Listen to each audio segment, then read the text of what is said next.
यूं कल समझ लो आप कि सब झूठ ही है। इस कंट्रोवर्सी का सिर्फ एकमात्र मकसद ये था कि नेहा की शादी, आज मैं नाम ले रहा हूँ, मुझे नहीं पता कि इसके बाद क्या सरकमस्टांसेस होंगे, लेकिन जो बातें हैं, जो सच है, वो आपको बताना मेरा फर्ज है, क्योंकि मैं अपने आप को देख रहा हूँ कि नहीं, जो चीजें हुई, चलो मैं कहानी बाद में बात करूँ, ये सारी कंट्रोवर्सी जो है वो झूठी है, बिल्कुल बेफिजूल है, और इसका सिर्फ एकमात्र उद्देश्य था नेहा की शादी टूटना, तोड़ना। और इसके अलावा एक और उद्देश्य है कि नेहा की शादी जब जब हो कहीं, तब कुछ ऐसा पंगा कर देना जिससे उसकी शादी कहीं ना हो। मैं जो भी बातें बोल रहा हूँ, इन सारी बातों का मेरे पास साक्ष्य है, सबूत है, लेकिन मैं उन सारी चीजों को यहाँ पर नहीं रख सकता क्योंकि वो खुद एक क्राइम है। कोई भी रिकॉर्डिंग मैं प्ले नहीं कर सकता क्योंकि वो एक क्राइम है। लेकिन मैं इतना जरूर बोल सकता हूँ, देखो अभी तक आप लोगों के माइंड में जो भी बातें हैं वो कहीं ना कहीं वो मेरे बोलने के थ्रू ही है। मैं आपको इतना बता दूं कि बहुत सारी चीजें हैं, बहुत सारी बातें हैं जो कि आप अगर व्हाट्सएप पे भी कुछ करते हो ना, तो ऊपर का नाम आप एडिट करके कोई नंबर डाल दोगे ना नेम की जगह, तो वो उस नंबर से वो चैट दिखेंगी, चाहे जिसका भी हो। जरूरत आने पे वो सारी चीजों का भी काम करना पड़ा था। और एक बात मैं आप लोगों को क्लियर कर दूं कि ये सारी बातें, जो भी चीजें हुई, ये मुझे ऐसा बोला गया था कि ऐसा ऐसा कर, ऐसा हो जाएगा, ऐसा करो, ऐसा हो जाएगा।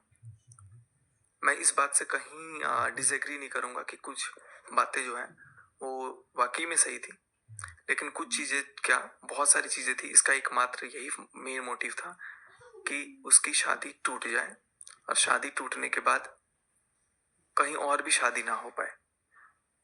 अब मुझे ये समझ में नहीं आया। देखो मैं क्लियर कट बता दूं कि मेरे मन में बदले का भावना था।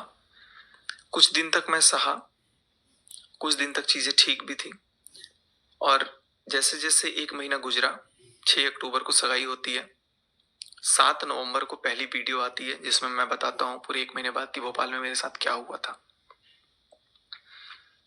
और उस टाइम पे मैं एक कम्युनिटी डालता हूँ, और उस कम्युनिटी के खिलाफ मुझे गालियां सुनने को मिलती है, और उसके बाद से मेरा पारा चढ़ जाता है, क्योंकि मुझे ये लगता है यार कि मैं इतना इतना सब, मुझे ये लगा था कि मैं इतना सब कुछ किया, इतना सब कुछ किया, और आज मेरी वैल्यू इतनी कम हो गई कि कोई तीसरा अगर जिंदगी में आ गया तो उसकी वैल्यू ज्यादा हो रही है, और मेरे को ही गाली दे दिया जा रहा है।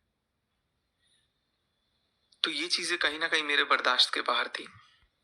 हेलो फ्रेंड, वेलकम है आप सभी का हमारे न्यू वीडियो में। तो आप सभी ने देख लिया होगा सचिन की करतूत। क्या है सचिन की करतूत? जो 2-3 महीने से लगभग चल रही थी, लोग परेशान हो गए, जनता परेशान हो गई, और जनता एकदम सही निकली। और ये कंट्रोवर्सी सभी जनता जो भी कह रही थी वो बिल्कुल सही निकली।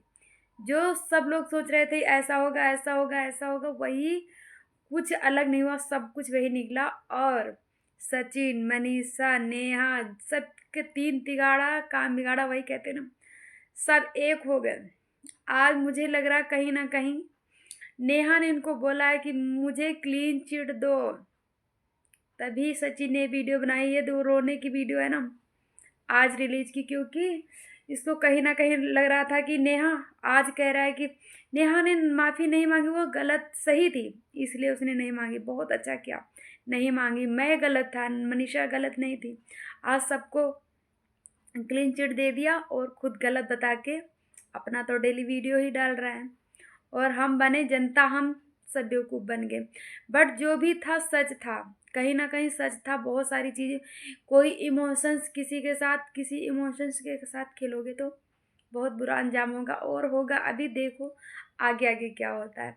तो हमारी वीडियो अच्छी लगी हो आप सभी को, और आप सभी की क्या राय है, तो प्लीज़ कमेंट में ज़रूर लिखना अपनी अपनी राय, और हम आपको रिप्लाई ज़रूर देंगे।